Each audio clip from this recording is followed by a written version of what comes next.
अगरचे महंगाई पाकिस्तान की सियासत मईशत का एक मुस्तकिल पहलू रहा है और पाकिस्तान में अवाम हमेशा ही महंगाई के बारे में बात करते रहे हैं, लेकिन पिछले 2 साल से जो अज़ाब बना हुआ है, ये महंगाई का जो तूफ़ान है और ख़ुसूसन पिछले 1-2 महीनों से इसके अंदर जो मज़ीद शिद्दत आई है, उसने अवाम को इंतहाई परेशान कर दिया है।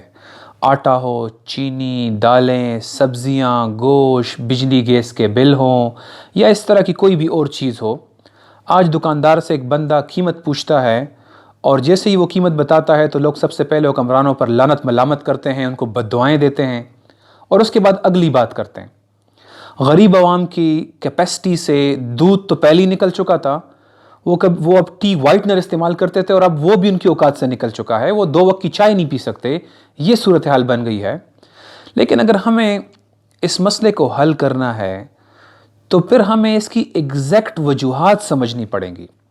हम यहाँ पे सियासी बयानबाजियाँ हम सुनते रहते हैं, पोजीशन इसके बारे में बात करती है, लोग उसके बारे में बात करते हैं, हर ड्राइंग रूम में ये बात चल रही है, लेकिन अगर हम सिस्टमेटिक वजूहात की तरफ नहीं जाएंगे तो हम इस मसले को कभी भी हल नहीं कर पाएंगे। देखिए, बुनियादी तौर पर जो मौजूदा महंगाई की जो लहर है या इससे पहले भी जो चल रहा था, बड़ी बड़ी वजूहात की अगर हम बात करें वो 3 हैं। नंबर 1 जो वजह होती है, ये ज़रा समझने की बात है, वो ये है कि जब मुआशरे के अंदर हुकूमत की तरफ से पैसा बढ़ता है, जिसको अफरात ज़र कहते हैं, और मुल्क में पैदावार कम है और पैसा बढ़ जाए तो इससे उमूमी महंगाई बन जाती है। अब अभी क्या हुआ, जब इन्होंने इंटरेस्ट रेट कम किया तो ये हुकूमत इंटरेस्ट रेट के ज़रिए, शरह सूद के ज़रिए मुआशरे में करेंसी को इंक्रीज कर देती है। इस सिस्टम में सूद के जरिए ये करेंसी को इंक्रीज और डिक्रीज करते हैं। अभी क्रेडिट मार्केट में आया है, इंक्रीज हुआ है, स्टेट बैंक ने 1200 अरब का स्टिमुलस पैकेज दिया, ये पैसा मार्केट में आया जिसकी वजह से उमूमी महंगाई हुई। और ये कैपिटलिस्ट सिस्टम का मुस्तकिल पहलू है, ये आज की बात नहीं है, ये मुसलसल होता रहा है।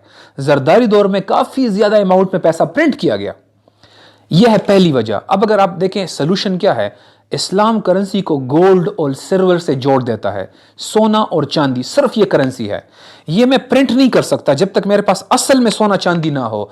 तो इसलिए इस्लामी मुआशरे में अफरात ज़र होता ही नहीं है, अफरात ज़र नहीं होता, उमूमी महंगाई नहीं होती। अब एक महंगाई जो दूसरी वजह है जो कि हो सकती है, वो क्या है, हर शे की कीमत डिमांड सप्लाई से बनती है। अब रियल वर्ल्ड में आए तो हम सब एक दिन हम ये फैसला नहीं करते कि हम अब आलू ज्यादा खाएंगे, चीनी ज्यादा इस्तेमाल करेंगे या चाय की पत्ती ज्यादा इस्तेमाल करेंगे। लोगों की डिमांड नहीं बढ़ती एकदम से। जहां पे सारी गेम्स होती है, जहां पे सरमायादार जमहूरी हुक्मरानों के साथ मिलकर हमारे साथ खिलवाड़ करता है, वो सप्लाई की हाईजैकिंग है। सप्लाई कहां से हाईजैक होती है? नंबर 1 जखीरा अंदोजी के जरिए। नंबर 2 जब वो कार्टेल बनाए, मुख्तलिफ सरमायादार आपस में मिल जाएं और सप्लाई को कंट्रोल कर लें, मोनोपली बनाएं, अजारादारी कायम करें, कार्टेल कायम करें। और तीसरा, जब बाहर से इंपोर्ट के ऊपर ड्यूटी और टैक्स लगाकर रिस्ट्रिक्ट कर दिया जाए। ये 3 जगहों से सप्लाई हाईजैक होती है और हमारे हुक्मरान इन तीनों जगहों पे इन्हीं सरमायादारों के साथ, इन्हीं सरमायाकारों के साथ मिले होते हैं। ये उनके फाइनेंसियर्स हैं। मैं आपको बिल्कुल सीधी हकीकत बताता हूं, पिछले साल यही क्राइसिस आया था गंदम का, यही क्राइसिस आया था चीनी का। हुकूमत ने कहा हम एक्शन लेंगे जी, तहकीकाती कमीशन की रिपोर्ट आई, रिपोर्ट में पता चला जी हमने कम परचेजिंग की थी, तो क्यों इंपोर्ट नहीं किया, इंपोर्ट क्यों नहीं किया? जिम्मेदार जहांगीर तरीन को ठहराया गया, मखदूम खुसरो बख्तियार साहब आज भी वजीर बैठे हुए हैं जिनको ठहराया गया। कहा गया फोरेंसिक ऑडिट होगा, उसके बाद हम सख्त एक्शन लेंगे, आज के बाद यह कभी नहीं होगा। और 6 महीने नहीं हुए और उससे बड़ा क्राइसिस पाकिस्तान में सामने खड़ा है। वही वजूहात है, ये लोग करंट अकाउंट का जो खसारे से बचने के लिए इन्होंने इंपोर्ट को डिले किया, इंपोर्ट नहीं होने दी ताकि हम आईएमएफ को सूद की किस्त दे सकें, डॉलर इस्तेमाल नहीं करने, लोग रुल जाएं, लोग मर जाएं, हम ये डॉलर बचाएंगे। इंपोर्ट इन्होंने रिस्ट्रिक्ट की, प्रोक्योरमेंट हुई नहीं और ये सारी सप्लाई चेन डिस्टर्ब हो गई है। इस्लाम में जो हुक्मरान है, जो इमाम है, वो मसूल है, ज़िम्मेदार है और उसका काम लोगों के उमूर की निगहदाश्त करना है। अगर वो इसमें ख़यानत करता है तो उससे क़यामत के दिन पूछ होगी इस चीज़ की। इस्लाम ने बड़े क्लियर कट अहकामात दिए हैं इस प्रॉब्लम को सॉल्व करने के लिए, जहां सप्लाई हाईजैक होती है, मिसाल के तौर पे ज़ख़ीरा अंदोज़ी पर ताज़ीर के तहत सज़ाएं होती हैं। इसी तरह से अगर कोई इजारादारी कायम करता है फूड स्टफ के बारे में और चीज़ों के बारे में, तो उसके ऊपर सज़ाएं हैं, अक़ूबात का निज़ाम एक्शन लेगा।